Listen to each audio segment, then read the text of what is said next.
उनकी जयंती में 1931 में उन्होंने शहादत दी थी। आज 91 वर्ष गुजर गए, लेकिन भगत सिंह का जो भारत है, भगत सिंह का सपनों का जो भारत है, आज भी वो कायम नहीं हो पाया है। हमारे देश के जो शासक वर्ग है, चाहे शुरुआती दौर में कांग्रेस की सरकार रही हो या उसके बाद वर्तमान में पिछले 2014 के बाद जो सरकार, एक फासिस्ट सरकार जो सत्ता में आई है, और उनके सत्ता में आने के बाद देश का जो तबाही हुई है वो आज हमारे सामने में है।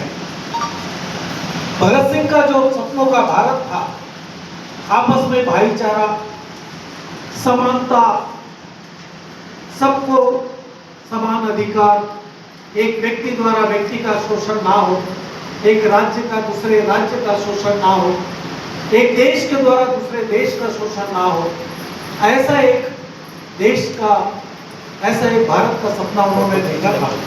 लेकिन वर्तमान जो हालात है हमारे सामने में, बहुत ही बदतर हालात है, चाहे देश का हो चाहे दुनिया का हो, हमारे सामने में है।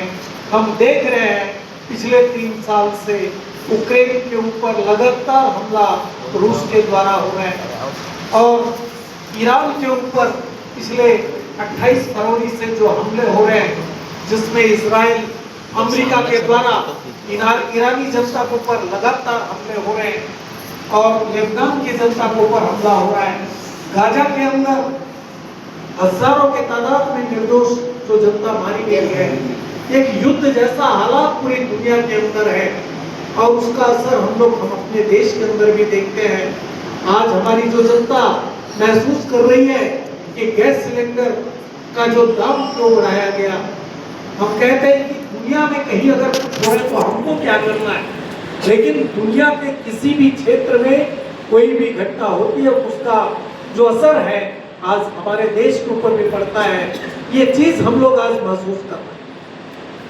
आज तो गैस सिलेंडर का कीमत बढ़ा है, आने वाले दिनों में आप देखेंगे पेट्रोल का कीमत बढ़ेगा, आवागमन का साधनों का कीमत बढ़ेगा, और कई सारे खाने पीने के सामानों का कीमत बढ़ेगा। लेकिन सत्ता में बैठे हुए जो लोग हैं, वो लोग को इससे कोई फर्क नहीं पड़ता। देश की जो 140 करोड़ जो जनता है, वो जनता मर जाए